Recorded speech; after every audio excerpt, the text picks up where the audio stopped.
Frisian Flag is een grote militaire oefening van jachtvliegtuigen. Verskaten landen werken tegen gear om in coalitieverband te oefenen op luchtverdedigingsstaken, het aanvallen van groendoelen en dat dan te wandelen in coalitieverband. Er is een heel soort missies op dit site, wat passieren hier in een van de missies. Ja, daar werd ik gearwerk in dat coalitieverband, dus de landen onderling.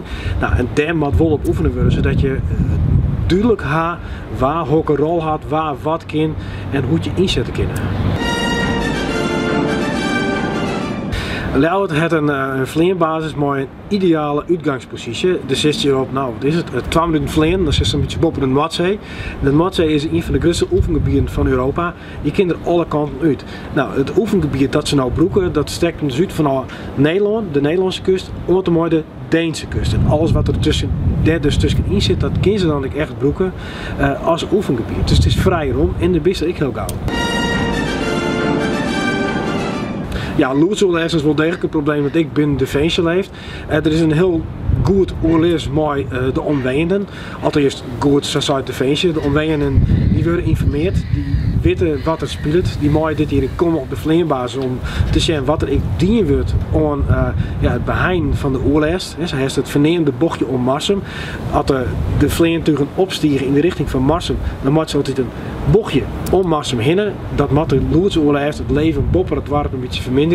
Maar goed, dit jouwt gewoon twakken, daar is een enorm soort oorlees. Want ik heb 50 tasstellen voort op één moment. Daar heb je les van. Nederland is een van de belangrijkste deelnemers van CELS. De Amerikanen doen mooi, de Duitsers binden. Er binden hier Polen bij, Spanjaarden binden bij en er ben ik weer deelnemers uit onder andere Engeland, Italië. Die hebben al weer een ondersteunende rol. En wat wel heel aardig is om te vertellen, dat er dit hier een particulier bedrijf bij zit. Die vliegt vanuit Duitsland en die doet het dienst als oefenvijand. Nou, waarom is dit verkeersen? Dat het echt te krijgen met het kostaspect. Je hier een particulier bedrijf en die kan goedkoper opereren en zo haal je dus weer meer geld over om wat verder uit te wijzen in zijn oefening.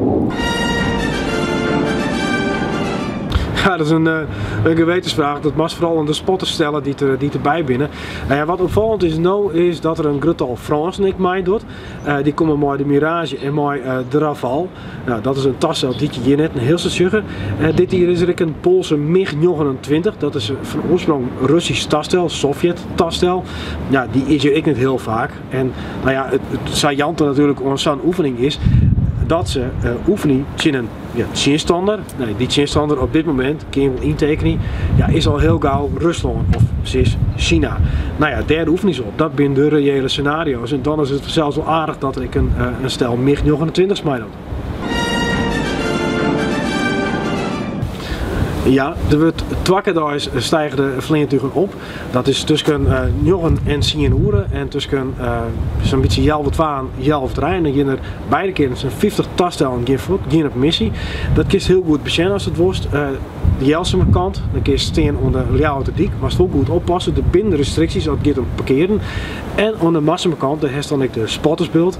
Daar is ook een grote parkeren om te inrichten. Master op telly, maar heeft op de spottersbeeld wel een heel mooi zicht.